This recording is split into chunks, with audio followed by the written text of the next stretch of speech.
Welcome to the Real Estate Espresso Podcast, your morning shot of what's new in the world of real estate investing. I'm your host, Victor Minash. On today's show, we're talking about the process of budget tracking for construction. When you're building new construction, your lender is not going to deposit the full loan amount into your bank account. The loan is secured by a mortgage against the property, so that means the lender is only willing to lend against the materials that form part of the property. A pile of lumber sitting in front of the building is only a pile of lumber. It's not part of the property until it's installed. So we need to track the construction in stages. The lenders call that draws. So you put in the foundation, and then once that's done, then the lender reimburses you for the foundation and so on, all the way through the entire construction process. Now you would think that budget tracking is a fairly simple and straightforward process, but it's actually not the case. Most institutional construction projects involve a sworn statement of construction. Some lenders require a third-party cost consultant to certify the budget and to certify the construction draws.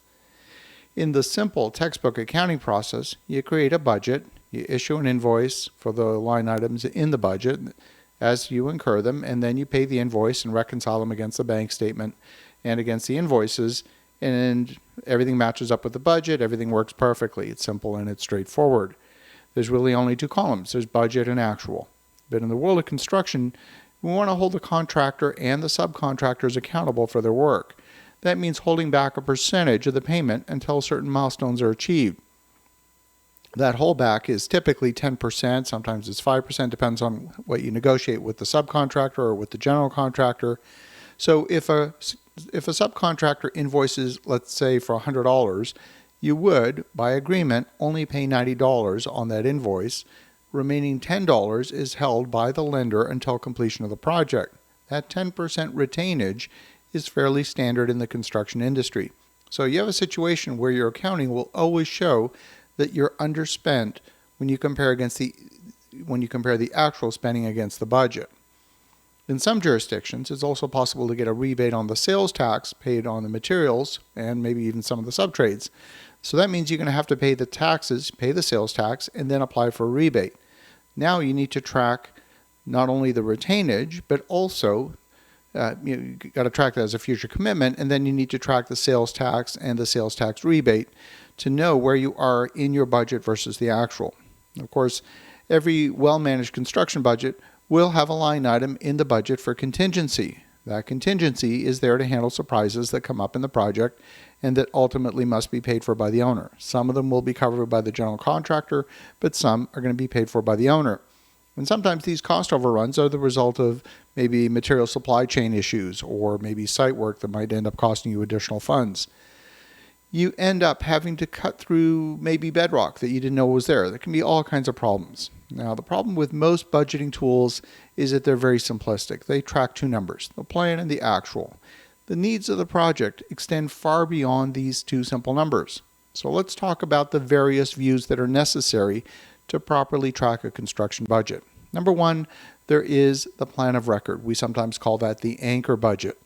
That number is set at the start of the project. It forms the sworn statement of construction, and it never changes. It is the reference. It is the golden budget that never changes, and it's approved by the lenders with the sworn statement of construction. It's also the budget that the cost consultant will use as their point of reference when they're working with the lender and using that as their anchor.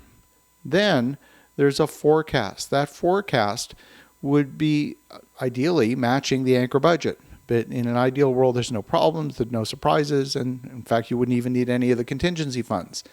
But in reality, there's likely to be additional costs that dip into the contingency, and this is where you want to track the actual running forecast to completion. Once a change is accepted by the lender or by the cost consultant, you can think of this as a budget revision. It now becomes the current budget. The anchor budget doesn't change, but now your current forecast becomes your working current budget. Along the way, you might have subcontractors propose additional changes to their line items. And there's a period of time where these changes or these proposed changes are not accepted. In fact, there could be several days or weeks when you explore alternatives to what the subcontractor is proposing. These changes might be accepted, they might be rejected, or might be a third alternative that gets proposed. You want to track all of this. It's not official, so you don't want to expose that to the the cost consultant or the lender, you want to be able to track those internally. So you need a third view. This internal forecast, it maybe encompasses the risk items that aren't officially part of the budget. Ideally, this column is temporary, should only last for a few days at a time. And then finally, the last thing that you want to track is the actual. But because of all the complexities associated with the holdbacks and potential tax rebates, there actually is only useful at the very end of the project after everything is tallied up and everything is done. So it's not a very useful measure. It's useful retrospectively when the project is done, but it's not useful during the project. So you need one additional column to track your actuals, but those actuals need to be adjusted for the calculation for the holdbacks and the tax rebates. And unless you take that step into account, none of your budget reconciliation will work. So instead of the very simplistic 2 columns that most budgeting tools use, consisting of plan and actual, the proper industrial strength tool actually needs 5 columns. There's the anchor budget, there's the revised budget, there's your internal budget that you haven't exposed yet because it contains risk items. There's your running actual to reconcile against your spending against the budget, and then there's the final actual, which is your retrospective on the project. So as a result, our company has spent hundreds of hours designing and developing custom tools to track all of these differing views of a budget that the commercial tools quite simply don't come close to fulfilling. You can't use a simple plan versus actual tool when in fact you require 5 different views of the data at any given point in time. Hope this is useful, gives you some insight into how we do budgeting in construction projects. As you think about that, have an awesome rest of your day. Go make some great things happen. We'll talk to you again tomorrow.